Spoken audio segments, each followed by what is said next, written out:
আকাশে ধোঁয়ার কুণ্ডলী, সাগরে বিস্ফোরণের গর্জন, মধ্যপ্রাচ্যের উত্তপ্ত বাতাসে ছড়িয়ে পড়েছে নতুন এক যুদ্ধগাথা। ইয়েমেনের বিদ্রোহীরা ফের দাবি করেছে তারা মার্কিন বাহিনীর উপর ধ্বংসাত্মক আঘাত এনেছে। এই আক্রমণের আগুন তখনই জ্বলে ওঠে যখন মার্কিন যুদ্ধবিমান ইয়েমেনের হুথি নিয়ন্ত্রিত এলাকাগুলোকে নতুন করে রক্তাক্ত করতে শুরু করে।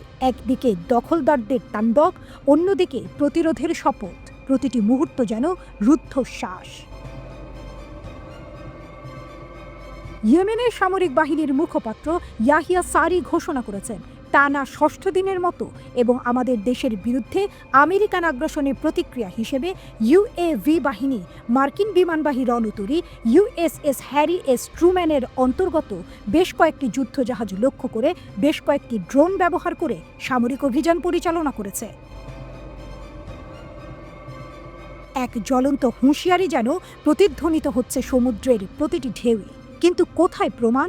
ইয়েমেনের আনসার আল্লাহ যোদ্ধারা এখনও ভাগ করে নেয়নি কোনো দৃশ্যমান সাক্ষ্য, অথচ পশ্চিমা দুনিয়ার জানা আছে প্রতিবারই যখন তারা বলেছে তখন কিছু না কিছু ঘটেছে।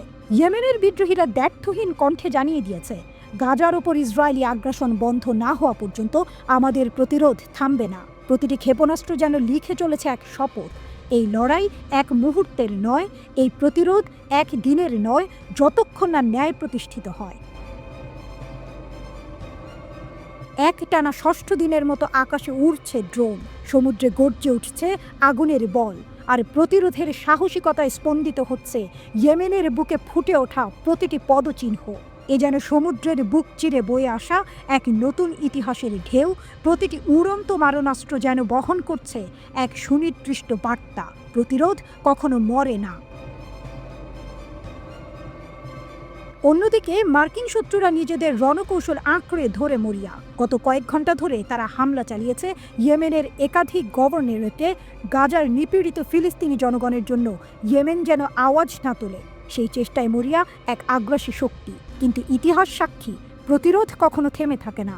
মার্কিন যুক্তরাষ্ট্র গত সপ্তাহ থেকে ইয়েমেনের হুথিদের বিরুদ্ধে ভারী বিমান হামলার ঝড় বইয়ে দিয়েছে।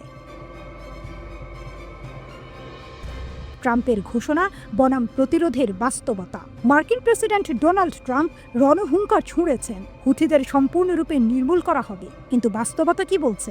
আমেরিকান বিমান হামলায় এক সপ্তাহেরও কম সময়ে ইয়েমেনে নিহত হয়েছে কয়েক ডজন মানুষ। তবুও প্রতিরোধের অগ্নিশিখা নেভে না, থামে না যুদ্ধের কাহিনী। ট্রাম্প শুধু ইয়েমেনের বিদ্রোহীদেরই নয়, বরং ইরানের পুরো প্রতিরোধ অক্ষকে ধ্বংস করার স্বপ্ন দেখছে। তাই তিনি হুঙ্কার ছেড়েছেন তেহরানের দিকে, সতর্ক করেছেন হুথিদের সহায়তা অব্যাহত রাখলে চরম পরিণতি ভোগ করতে হবে। কিন্তু এই হুমকি কি সত্যিই প্রতিরোধের প্রাচীর ভেদ করতে পারবে? হয়তো ইতিহাসই উত্তর দেবে, কিন্তু এখনো পর্যন্ত প্রতিরোধের শপথ অটুট, তাদের পদচারণা অপ্রতিরোধ্য।